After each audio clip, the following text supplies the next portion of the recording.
Hello everybody, my name is Ilya. And my name is Tylor. Together we make up Kovray, a couple that loves to play board games. So today we're here with our top 5 of September. September 2025. I say this every single video, but the month has gone by way too fast. Yeah, it's been a while. This year is just like, breathe. Why is it going so fast?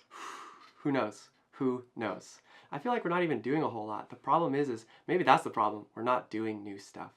But we're playing lots of new games. We are playing lots of new games. How many new games did we play this month? 17, by the looks of it. Oh, well, let's get into the stats while we are at it. In the month of September, we have played 29 games. We played 17 new games, and we played a total of 35 different plays. We also played with 20 different people, although 2 of those people are us, so 18 different people technically. Yeah. Which brought us to a new milestone of the year, which is we have now played games with 101 different people. 101. But technically 2 of those are 99. us, so 99. Yeah. So October will be the momentous Who's going to be occasion. the number 100? The 100 to play with. Can you imagine, though? Imagine putting all 99 of those people into a room and being like, we've played board games with you. That sounds like a convention. Yeah, and then we just play more board games. Exactly. Easy. Now, we do have an annual goal to play 365 different goals. That is true. Goals. 365 goals. Of different games. Yes. Silly me. Well, how are we doing in that goal, Tyler? We are at 269. What does that mean? 270, 265. I don't really know what that means, but if you do 270 over 360, I think that's 67%. I think it is going to be a close one. It is. It's definitely not 67%, but it's 27 over 36, which is divisible by 9, so it's 3 over 4, which is 7/5? 7/5? No, not 7/5. 75%. What am I talking about? So I think it's actually... I'll put the actual percentage right here. No, I'm pretty sure it's maybe it 75%. I think that as the weather gets cooler, we have a shot. But again, it's difficult because we can't play the games that we played before. I think this is doable. Like, we played 29 different games this September, and I think we're just going to start playing more and more games. Although I am kind of feeling a little drained, so we shall see if we actually get to newer games. That's the issue. We have to give us an incentive. Incentive to reach that October, goal. November, December, we need to play 190 different new games. That's a new game every day. Yeah, that's a lot. Oh, but that's the goal. That's true. So we're actually exactly on par.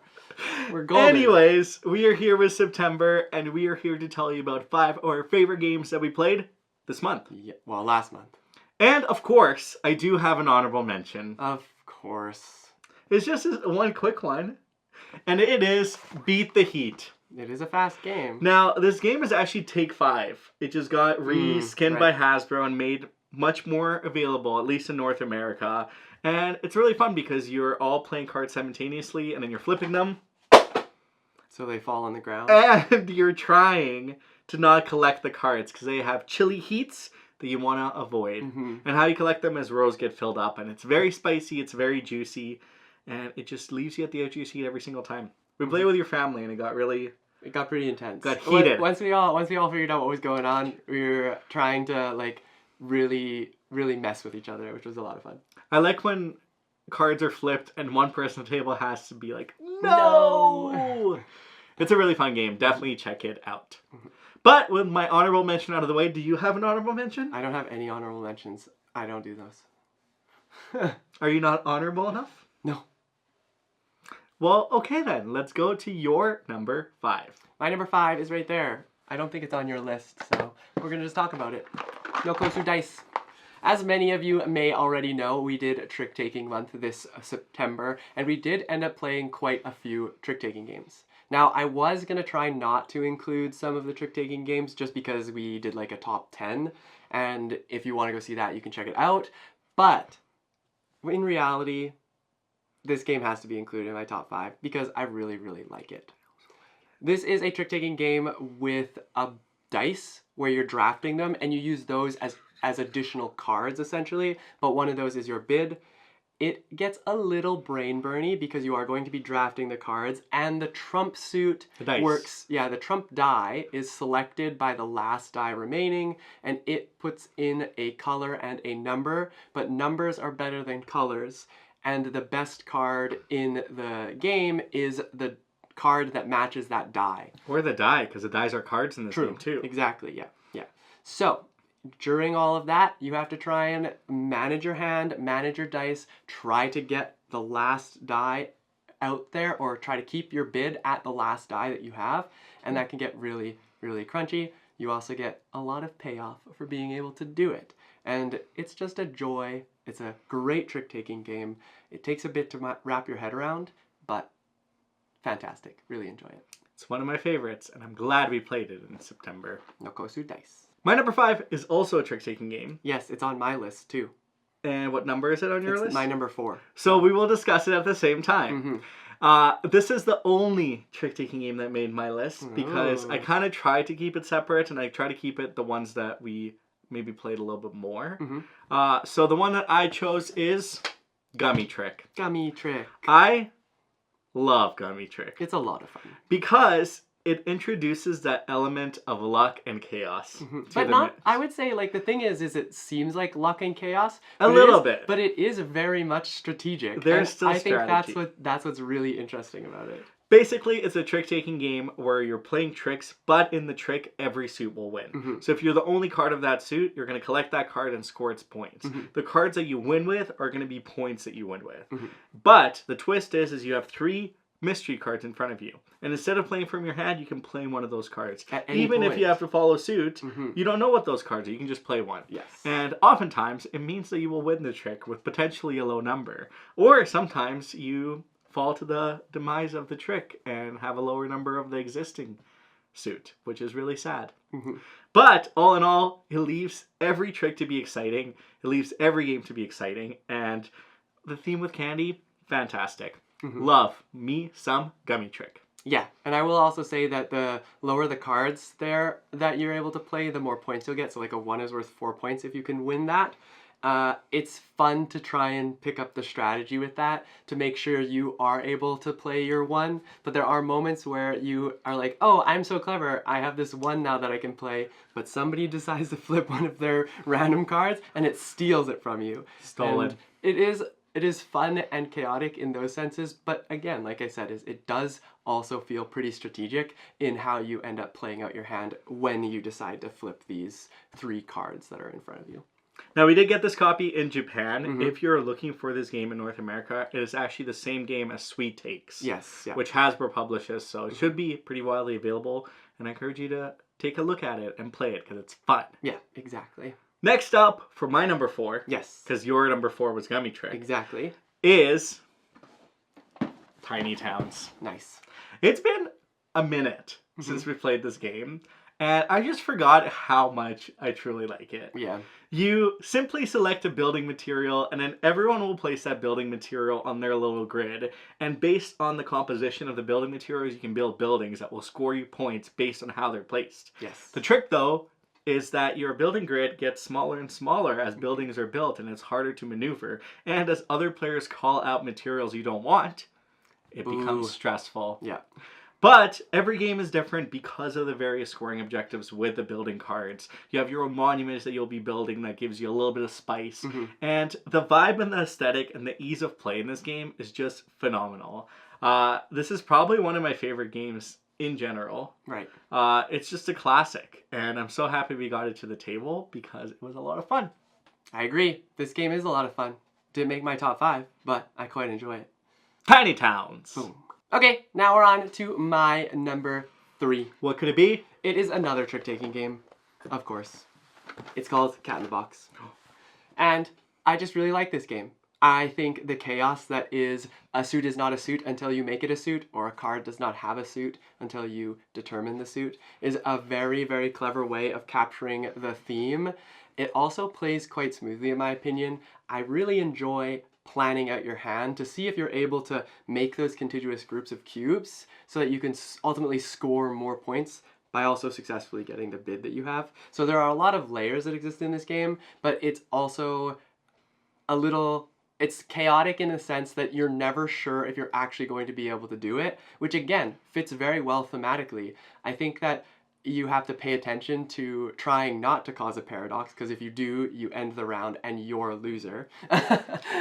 But also, you have to almost push that agenda too, because you want to make sure that like there are opportunities for people around you to potentially cause a paradox. So it's that like those checks and balances that are in place that are like, oh yeah, if I do this, then I could potentially cause a paradox or put somebody in a situation where they have to say they're no longer going to be able to play the certain suit, which in turn makes it harder for them to not cause a paradox. Get the other players to paradox themselves. Mm-hmm. And then bam, you score some points and you are the cat in the box. Yeah, exactly. There's obviously multiple cards of every number, but there is more cards than spaces. I think there's exactly the same amount. Is there? I'm pretty sure there's one extra of each. Pretty sure there's 5 and I think 4. you're right, yeah. Pretty sure there's 5 and 5, but there's only 4 slots you can put them in. So that's also an interesting thing, especially because you can discard a card at the start of the game, and then you also have to pay attention to like what everybody else is playing out, because you can see like, oh, okay, maybe I do have to give this up because I'm not going to be able to play this without causing a paradox. And every now and then, it's a perfect board and no paradox is caused. Yeah, not often. Not often. I would say not very often. Not often. Anyways, that is my number 3, Cat in the Box. Now, my number 3 is Tylor's. Number 2. Which is... this big old game right here called Secret Societies. Now, it is no secret that Tylor and I thoroughly enjoy Garfield games. Correct. And when we were first introduced this game, we were a little bit of a surprise because this looks very different. Yes. Than many of the other aesthetics and the types of games that Garfield makes. Mm-hmm. But when we played it at that full 5-player count, boy, oh boy. We wanted to play it again. Now in this game, you are a secret society buying for power. Yes. And the way that you get power is you're part of this last auction in the world between the secret societies for territories. Mm-hmm. So you'll be bidding, collecting territories, and as you collect territories, you get various resources that in turn will help you get power through various ways in your own player board. Mm-hmm. It's really fun because all the secret societies have a little bit of asymmetry to them, and the boards do as well. Yes. And planning and executing and utilizing your resources in the best way possible is that lovely strategic grind that I adore from Garfield games. Mm-hmm.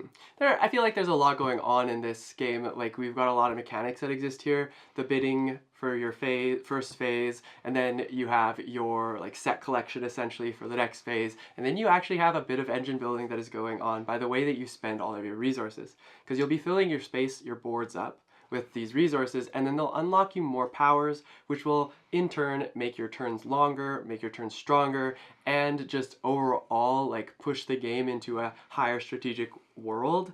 I think what's nice about all of this is it starts off very tame, and then you slowly start to build these strategies based on what you're given, what you're able to win. The other thing I'll say is the bidding is not something that I usually lean into because I'm not the biggest fan of like auction type games, but it works here because when you lose a bid, it is often the case, especially if you're using the right cards, where you get something for losing, and that always feels better than just losing the bid. And then, of course, if you do win it, like you get the card, you get to do all these set collecting, but you don't have to win a whole lot of cards to be able to combo off and score yourself a lot of points. It is really about finding that optimal path, which is something that we're pretty familiar with when it comes to Garfield games. The last thing I'll mention too is that this game is so thematic because all the resources are either land, people, or industry. Yeah. And with a combination of land and people, you can start projects and you can work on different things, and everything just makes sense. And then that paired with being a thematic secret society, like you're just the vampires at the table taking a peek at everybody else's bids and like having a little bit more information. It's just it's a joy to witness, and I can't wait to play this game more and discover all of it for its glory. One of the other things that I will just quickly mention is I actually really enjoy the player screens because they act as the player box as well. I'm not 100% sold on it yet because I'm not sure how long they'll last. The durability. Because you do have to like put them inside back out. Yep. But I do think it's a really interesting idea, and I really like the reusability and like the I guess we can call it eco-friendly aspect to that because we're using it's multi-purpose. So. Storage and player component, and it looks so nice in the box, all laid out. Yeah, exactly. Beautiful. There we go. My number 2, Ilya's number 3, Secret Societies.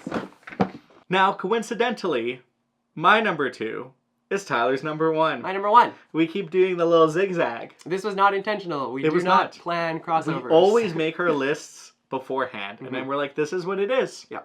But our number 2 and number 1 is... So Clover. Boom. I really enjoyed this game. It's also been a while since we played this one because we actually did not used to own a copy of this game. Exactly. So we picked this up at our local game store and we ended up showing it to Tyler's family and playing with a group of friends as well, all in the same month.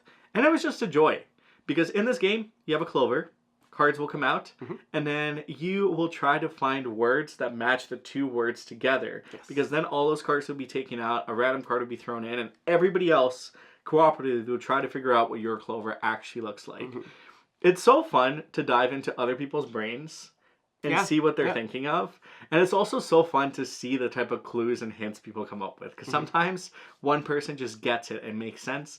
But it's so easy to throw in red herrings in this game too. To be like, well, they wrote this word. It must be here. But the other player... Or you miss something. Like, that's the other thing is these cards, one card has 4 words on it. But only 2 of those words are actually going to be... pointed outwards towards the edges of the clovers, and those are the words that matter.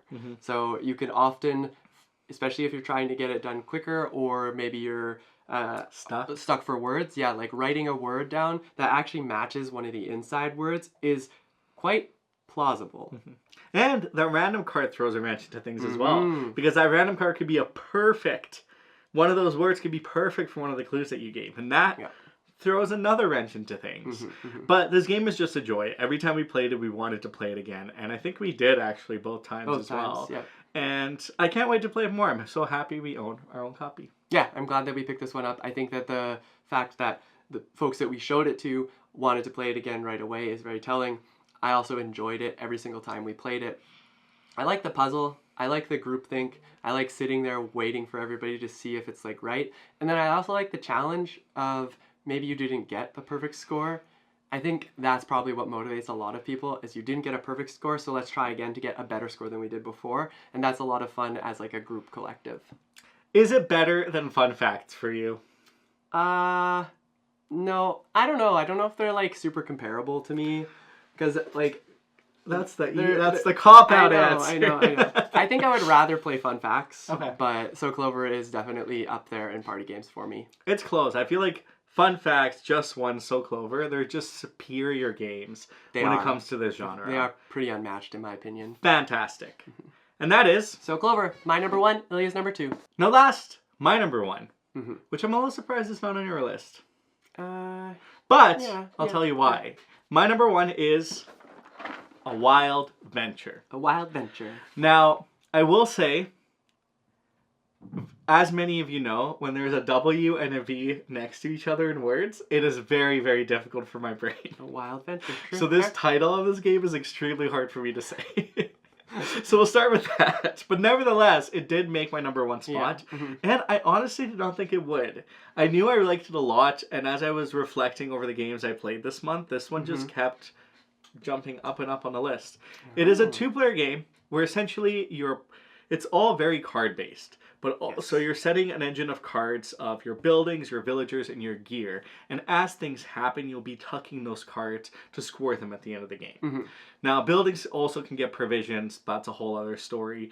But a lot of the core of what you're doing in this game, too, is adventuring through this little board. So you'll be adventuring, drawing cards, playing cards, and creating this little cycle of an engine that just feels incredibly good. Yes. It also has a lovely art style that just draws you in instantly.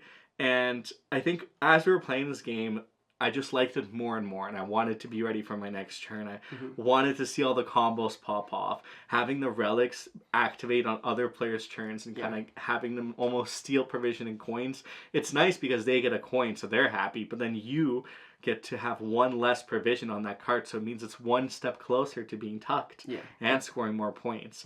There's a lot of positive interaction. It's just a game that I want to explore more and more. And it's been a while since I played a 2-player game that felt this way, if that makes sense. Yeah. Because I do feel like this game could be and maybe should be more players, but I really like it at 2. Yeah, I don't know. That's a good question. I don't know the restrictive nature of the 2-player thing. I like that it's a 2-player game. now that you say that, I wonder why it is just a 2-player game. Yeah. Well, that's why it feels like different. It Yeah. feels like a multiplayer game, but in a 2-player format.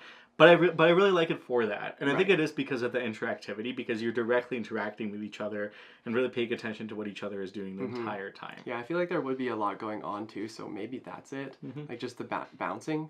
The one thing I'll say about the game is that its scoring is basic set collection, essentially. But you have to remember, I think that there's like a option that there is a variant of no memory. Yeah, I think like very like when you first play this, make sure you're looking through your cards, because the scoring is very important. If you're able to basically, there's 3 different types of people, village people, and you have to collect all of them sort of equally, because the lowest one will be multiplied by the highest one that you have, and there's ways that you have to you basically want to be able to keep track of that.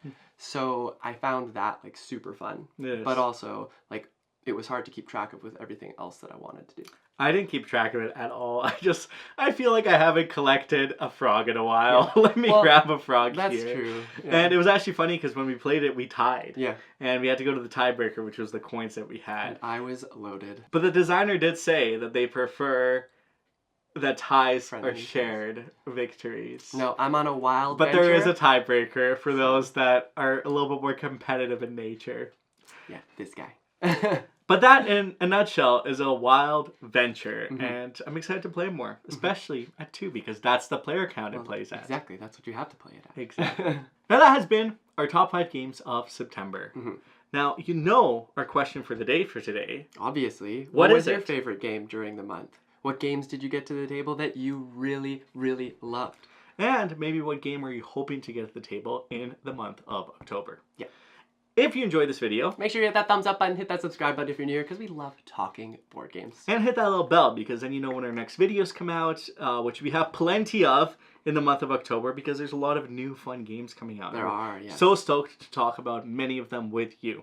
Also, feel free to check out our Discord or Patreon if you want to support us further. We have little communities there that we absolutely adore. Yep, links down there. With that said, have a great rest of your day, and we'll catch you in the next one. Bye!